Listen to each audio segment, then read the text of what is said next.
आज के समय में बहुत सारे क्रिश्चियंस जो हैं वो हैं एक्टिंग क्रिश्चियंस, या फिर परमेश्वर ने एक और शब्द दिया, वो था मिमिक्री क्रिश्चियंस। जैसे कि अमिताभ बच्चन तो हीरो है, लेकिन एक फिर दूसरा मिमिक्री आर्टिस्ट आया वो फिर उसकी कॉपी करता है, फिर अब सब लोग सोचते हैं हाँ ये अमिताभ बच्चन की कॉपी कर रहा है, और फिर उसके तरीके से हम पहचान जाते हैं क्योंकि वो उनकी कॉपी कर रहा है। बहुत सारे मसीही लोग सिर्फ कॉपी कर रहे हैं, उस वाले चर्च में ऐसा होता है इसलिए हम भी अपने चर्च में ऐसे ही करेंगे। दूसरे जो कर रहे हैं उनके पास में शायद एक ओरिजिनल दर्शन आया होगा किसी पास्टर के पास, जैसे एक पास्टर साहब के मन में ये भावना आई कि हम अपनी कलीसिया के अंदर एक परात लाएंगे और एक तौलिया लाएंगे और हर एक व्यक्ति को बोलेंगे कि जिससे तुम्हारे मन में दोष है, द्वेष है, झगड़ा है, चिड़न है, तुमको उसके पैर धोने।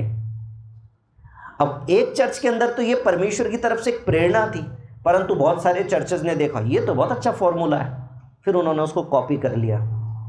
एक पास्टर साहब जो घुटनों पे 5-5, 6-6 घंटा अपना जीवन बिताते थे, उनके साथ परमेश्वर की ऐसी सामर्थ्य रहती थी कि दूर से ऐसे करते थे तो आदमी गिर जाता था, और वो बोलते थे निकल जाए यीशु के नाम से, तो दुष्ट आत्मा उसके एक बार के बोलने से निकल जाती थी। फिर बाद में किसी ने देखा अच्छा ये अच्छा फॉर्मूला है, इससे तो पता चलता है कि ये बहुत सामर्थ्य पास्टर है। फिर किसी पास्टर ने क्या कॉपी कर लिया। अब वो तो प्रार्थना तो करते नहीं 6 घंटे, तो वो आदमी दूर से कहाँ से गिरेगा, फिर उसके सर पे खड़े हो जाते हैं, फिर उसके सर पे जोड़ लगाते हैं। बेचारा आंखें बंद करके कोई आदमी खड़ा प्रार्थना करने, उसके सर पे मारेंगे, गिर जाए नीचे। फिर सब लोग सोचते ओह पास्टर साहब के पास में तो पवित्र आत्मा की बहुत सामर्थ्य है। फिर वो उसको बोलते निकल निकल, इसमें उल्टी करके निकल, खांस के निकल, छींक के निकल।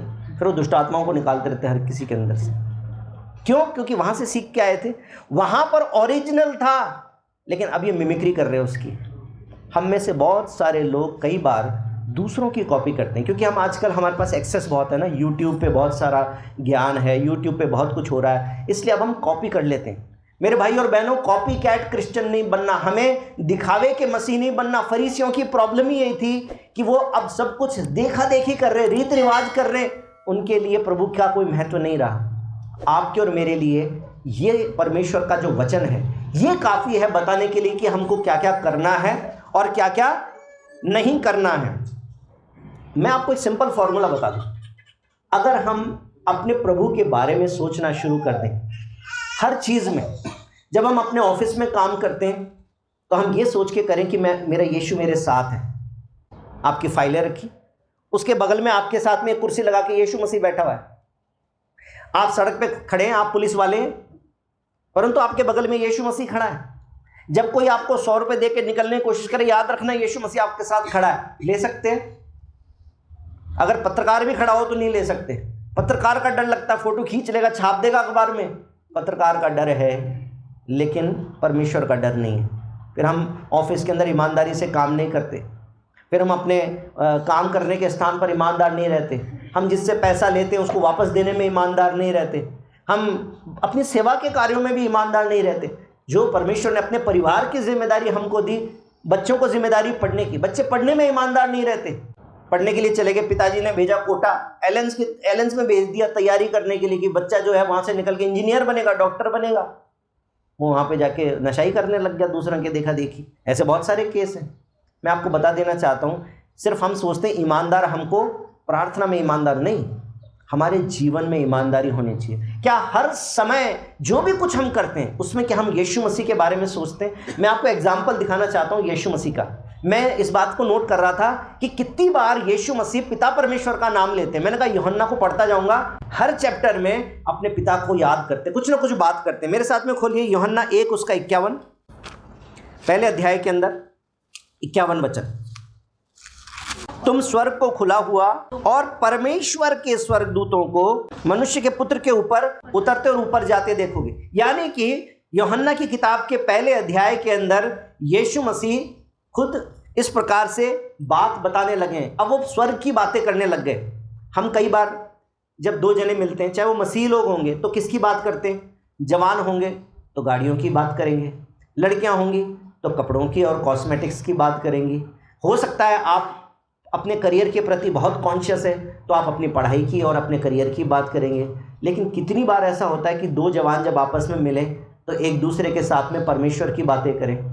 और एक दूसरे के साथ बैठ के प्रार्थना करें। एक दूसरे के साथ 5 घंटे गप्पे उड़ा लेंगे, खूब सारी बातें कर लेंगे दुनिया की, लेकिन 5 मिनट बैठ के प्रार्थना करने का टाइम नहीं। उनको शर्म आती है। 2 विश्वासी जवानों को एक दूसरे के साथ में ये बोलते शर्म आती है, चलो आओ अब 5 मिनट अपन प्रार्थना भी कर लें। क्या एक दूसरे से अपनी गवाही शेयर करते हैं? सच सच बताइएगा ईमानदारी से, मतलब मेरे को मत बताइएगा, परमेश्वर के सामने खुद विचार करिएगा कि जब आप 2 जवान विश्वासी आपस में एक दूसरे से मिलते हैं तो क्या आप अपनी गवाही शेयर करते हैं कि इस हफ्ते में मेरे साथ में ऐसा हुआ और ऐसा हुआ और ऐसे प्रार्थना करी हैं? ऐसा तो मैं विश्वास करता हूं कि अच्छी गवाही का यूट्यूब वीडियो आ गया तो वो आपने इनको फॉरवर्ड कर दिया, इन्होंने भी देखा, इन्होंने भी आगे फॉरवर्ड कर दिया, ये तो किया होगा। लेकिन क्या आपस में आप 2 बहनें जब मिलती हैं थोड़ी देर के लिए तो क्या प्रभु की बातें करते हैं? पहले अध्याय के 51 वचन में ऐसा हो गया। फिर दूसरे अध्याय के अंदर 4 वचन में आए, यीशु ने उससे कहा, मुझे तुझसे क्या काम, अभी मेरा समय नहीं आया। अभी मेरा समय नहीं आया। ये बात कहने के पीछे यीशु मसीह का क्या मकसद है? अभी मेरे पिता ने वो समय नहीं ठहराया है कि मैं अभी कोई आश्चर्य कर्म करूं, इसलिए कह रहे हैं अभी मेरा समय नहीं आया। उसके बाद में आगे चलें, 16 वचन में क्या बोलते हैं?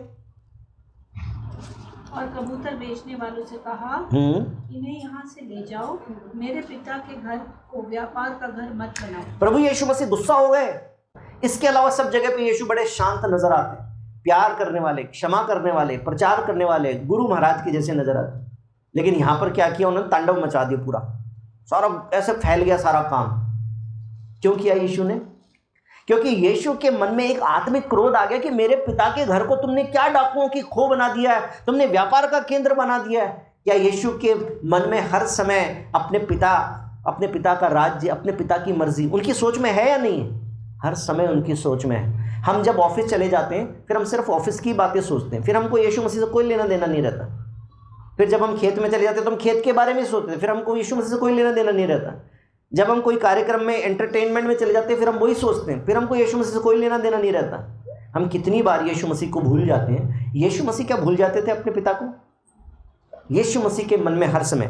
3 अध्याय में आए, 3 वचन, यीशु ने उसको उत्तर दिया, मैं तुझसे सच सच कहता हूँ, यदि कोई नए सिरे से न जन्मे तो परमेश्वर का राज्य नहीं देख सकता। परमेश्वर के राज्य को नहीं देख सकता। अब फिर से यीशु मसीह परमेश्वर की बातें करने लग गए। परमेश्वर का राज्य नहीं देख सकता, निकोदेमुस को बता रहे थे। और फिर 16 वचन में तो प्रभु यीशु मसीह ने क्या बोला? यूहन्ना 3:16 तो आप सबको मालूम है, क्योंकि परमेश्वर ने जगत से ऐसा प्रेम रखा कि उसने अपना इकलौता पुत्र दे दिया ताकि जो कोई उस पर विश्वास करे वो नाश न हो परंतु अनंत जीवन पाए। यहां पर भी परमेश्वर की बातें कर दी। फिर 4 अध्याय में चलें, 4 अध्याय का 21 वचन। हाँ, यीशु ने उससे कहा, हे नारी, मेरी बात का विश्वास कर कि वो समय आता है तुम न तो इस पहाड़ पर पिता की आराधना करोगे न यरूशलेम में। और उसके बाद 23 वचन तो हम लोग सब लोग बोलते ही हैं, वो समय आता है वरन अब भी है जिसमें सच्चे भक्त पिता की आराधना आत्मा और सच्चाई से करेंगे, क्योंकि पिता अपने लिए ऐसे ही आराधकों को ढूंढता है। परमेश्वर आत्मा है। परमेश्वर के बारे में ही सोच रहे, परमेश्वर के बारे में बोल रहे, परमेश्वर की बातें हो रही है। उसके बाद में 34 वचन में यीशु ने उनसे कहा, मेरा भोजन यह है कि अपने भेजने वाले की इच्छा के अनुसार चलूं और उसका काम पूरा करूं। अब सामरी स्त्री से बात कर रहे थे, चेले खाना लेके आ गए, बोलते कि ये प्रभु औरत से क्यों बात कर रहे हैं? फिर भी कोई बात नहीं, उन्होंने बोला प्रभु चलो खाना खा लो, बहुत हो गई बातें। तो प्रभु ने बोला कि मेरा भोजन तो यही है, अपने पिता की इच्छा को पूरा करना, मैं तो यही पूरा कर रहा हूँ। 5वें अध्याय में आ जाइए, 5वें अध्याय का 19 वचन। इस पर यीशु ने उनसे कहा, मैं तुमसे सच सच कहता हूँ, पुत्र आपसे कुछ नहीं कर सकता, केवल वह जो पिता को करते देखता है, क्योंकि जिन जिन कामों को वो करता है उन्हें पुत्र भी उसी रीति से करता है। मेरे भाई और बहनों, कहने का मतलब क्या है? प्रभु यीशु मसीह के सोच हर समय अपने पिता के बारे में रहती थी। प्रभु यीशु मसीह के शब्द हर समय अपने स्वर्ग राज्य के बारे में होते थे। मैं आपसे कहना चाहता हूँ कि हम कितनी बार अपने पिता के बारे में, अपने परमेश्वर के बारे में सोचते हैं दिन में? या तो हम खाने के समय धन्यवाद प्रार्थना करते हैं, या सुबह उठते हैं तब प्रार्थना करते हैं। अच्छे विश्वासी हैं तो सुबह उठ के करते हैं, या घर से निकलते हैं तब करते हैं, या घर में प्रवेश करते हैं तब करते हैं। लेकिन क्या हर समय हमारा मन परमेश्वर का धन्यवादी होता है? क्या हम अपने परमेश्वर की एडवाइस लेते हैं जब हमें कोई निर्णय लेना है? लड़की की शादी करनी है, लड़के की शादी करनी है, अभी कैसे करेंगे, क्या करेंगे, पास्टर साहब से तो बात करेंगे, अपने विश्वासी भाइयों को भी बोलेंगे, दूसरों को बोलेंगे, भाई लड़की देखना, लड़का देखना, विश्वास। परमेश्वर से कितना एडवाइस मांगते, परमेश्वर की कितनी मदद मांगते हैं। जब चिंता आती है तो प्रार्थना करते हैं, लेकिन क्या यीशु मसीह जैसा चाहता है वैसा जीवन जीते? वैसा जीवन नहीं जीते। उसके लिए हमने लिमिट लगा रखी है। सुबह उठ के तब यीशु का टाइम है, रात को सोने से पहले तब यीशु का टाइम है, खाना खाएंगे तब धन्यवाद करेंगे, संडे को यीशु मसीह का दिन है। बाकी दिन, बाकी समय हमें इस बात में ईमानदार होने की ज़रूरत है। हमारा एग्जाम्पल हमारा प्रभु यीशु मसीह है, हमें ईमानदार बनना है। हमें बोले यीशु मसीह की